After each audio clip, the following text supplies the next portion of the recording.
ଗରମ ପାଣି ତରକାରୀ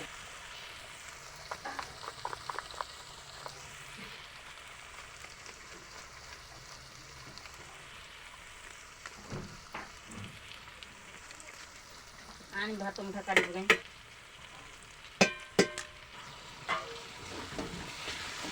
ଭାତ ପଛରେ ନେଇଯିବୁ।